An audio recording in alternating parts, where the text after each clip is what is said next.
Well, hello and welcome to our preview of Sporting Bet CF Orr Stakes Day at Caulfield on Saturday. It is the start of the Melbourne Festival of Racing. Great to have Steve Moran from Best Bets jump in to join us and give us his thoughts on the program, his best bets, and we'll have a look at the Group 1 first. Full field in this Group 1 Weight for Age event.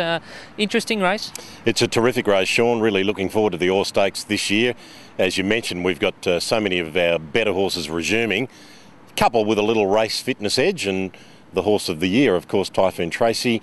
I guess for some people, probably needing to re-establish herself as the best or one of the best horses in the land. I think she might, but on one condition, and that condition is the track's got to be good.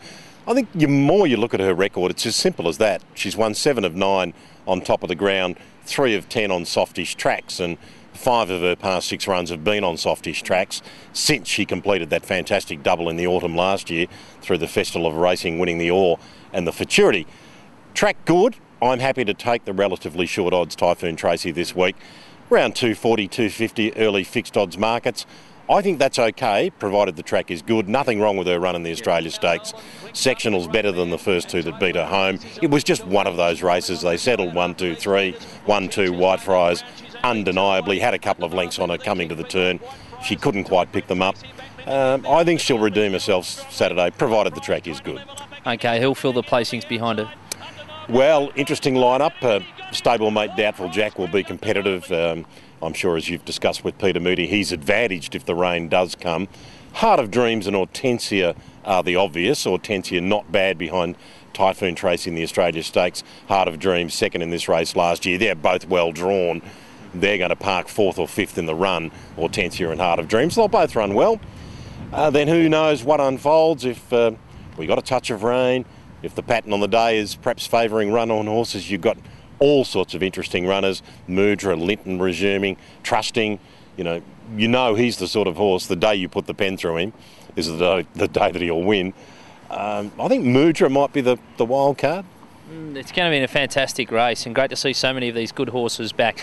All right, the babies are out again. It's prelude time for the Patnack Farm Blue Diamond. Does Sepoy tighten his grip on favouritism? I suspect he may well do. And if you're in his camp, maybe you're backing from the Blue Diamond now rather than backing him on Saturday. They've put him up fairly short, as they're entitled to do. His win in the preview was absolutely authoritative. And I like the fact that he's one of those 2-year-olds that can park just off the speed and finish the race off. A couple of wild cards opposed to him this Saturday. I think the 2 in particular for me are the Moody first starter, Hugel, who trialled so impressively, and Danny O'Brien's Running Tall, who has had the one run, of course, in the spring in the Maribyrnong Plate. Just wasn't wide enough on the track, showed terrific natural speed under a hold, responded when called on, but was swamped by the 2 out wide, including Arctic Command, who runs on Saturday and is certainly not without some hope in the race. But I think Running Tall, drawn well, natural speed, around a bend. He just might be the one that emerges, but Sepoy is entitled to be the top pick. And the fillies division, barrier draw has thrown up a real contest here. Lots of depth, big field and good chances drawn wide. Oh, look, I might have to do a George Hanlon with you here, Sean. What do you think? Because I've got no idea. A couple of Sydney siders in the race as well there. Anave was good first up. Tumbleturn comes down as well. Yep. So it's going to be good to see how these goes. Mick Price is bullish about hold on to your horses. There's so many different form lines here. We saw the preview, which I'm sure the form will hold up to some degree. One Last Dance, of course, beating Anave. There were a number of other good runs in the race, including Jessica Rose, a couple of others. Even Mark Kavanagh's youngster, Quench the Thirst, who sat 6 wide all the way. Probably a inconclusive run. Blinkers go on. The couple that you've mentioned, Hold On To Your Horses. Paul Massara's youngster. Eramore for David Hayes. Look, I've really got no idea. I've tipped the same way as the preview, and I thought Anave was terrific doing all the work there, but really I wouldn't be pushing anyone into my thought on this particular race. So I think I'd go with your own. Okay, well there we go. Might be a job to go wide for your multiples.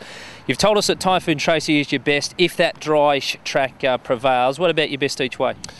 Yes, well, we might have to come back tomorrow if the rain comes, because my tips for the meeting, Sean, are very much conditional on a good track. I thought the best each way was It's Prince in the second race, number 10. He and Voile Rouge are the only 2 natural on-pace runners favourably drawn. I think they'll both get very soft runs on the speed. Its Prince has had 2 Caulfield 1600 metre runs. They've both been very good. His run behind Dan Zalem last time was more than satisfactory. Like him a lot. He could handle a slight dead. Any worse, I'd have reservations, but I do like him a lot, Its Prince, and I think in that race, if you bet around those 2 on paces, Its Prince, Vale Rouge, you won't be too far away. You found a roughie for us?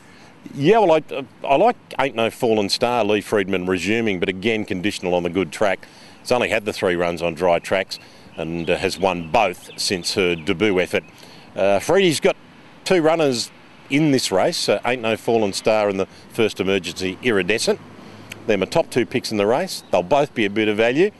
And there's just a little spring in Freddie's step lately. I think he's just a little more positive, a little bit more upbeat about how they're all going down there at Markdale, and I wouldn't be surprised if he has a good run in the next few weeks. Well, it's always good to follow a stable in form. Let's hope you're in form as well. Good luck on the weekend.